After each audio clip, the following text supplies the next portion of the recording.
Good morning, guys. Mike here again, driving to work.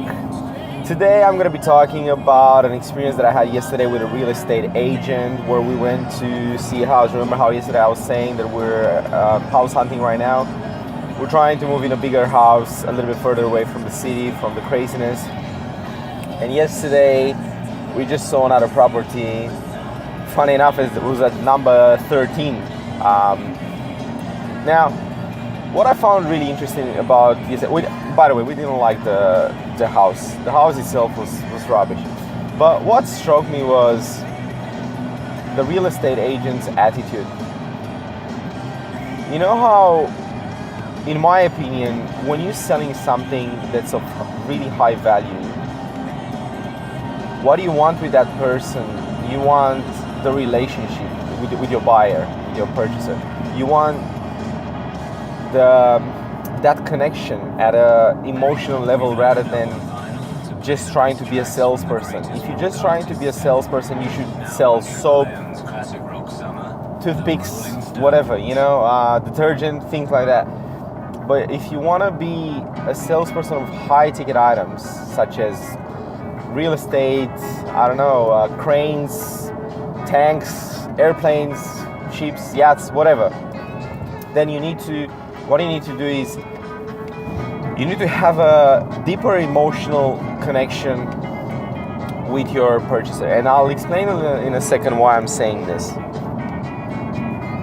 First of all, when people buy high ticket items, they don't just, almost never, they 99.9% of them, they'll never go for an impulse buy, right? Like, where do I sign? They'll take days and days and weeks and months and sometimes years to think about it, if that's the right way forward for them. And you can't blame them because they're investing a lot of money. So what this real estate agent was doing was basically, as soon as we came in there, he started selling me soap.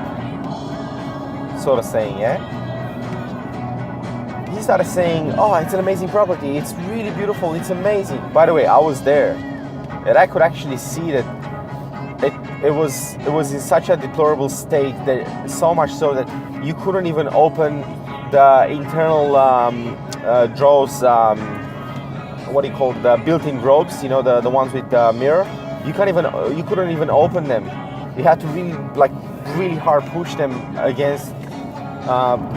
Push yourself against them to actually open, because the rails were broken, it was dirty, it was old, it was smelly, and he kept going on and on about it's an amazing house. And I just realized, and this time I was on the other side of the fence. Most of the time, I'm on the other side of the fence. I work in sales, and this time I felt, wow, this is what a client shouldn't feel. This is what a client shouldn't have to deal with. Now, you might be saying, well, he's a real estate agent. He needs to sell his property. What would you like him to say? Well, to be honest, because there is no way in hell someone like us would have bought that property, and especially with the price that they were asking, that was ridiculous. But what the real estate agent could have done was to build a relationship with me and get me to trust him, because we haven't bought a house. He's gonna have plenty of houses coming up for sale in the next 1, 2, 3 months. So he would have wanted that relationship with me more than that sale. Because if I would have felt at that time that I can trust him, I would have gotten him his card, his mobile number, and say, look, let's keep in touch. I really want you to show me more properties, because I feel you're an honest person, and I feel that you're someone that I wanna have a deal with.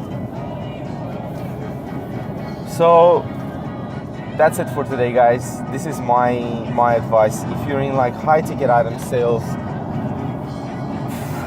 don't try to be a soap seller or a wine seller, or at least maybe an expensive one. But don't try to be, you know, a really average seller.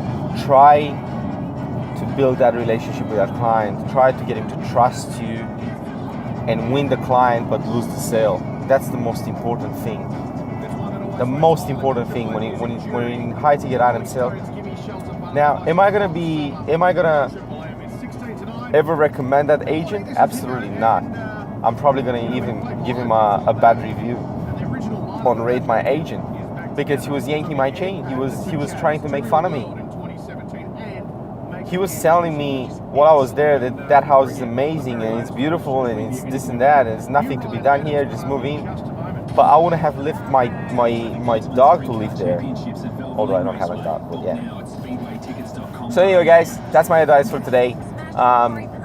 See you guys tomorrow. Thank you very much for watching. Please subscribe.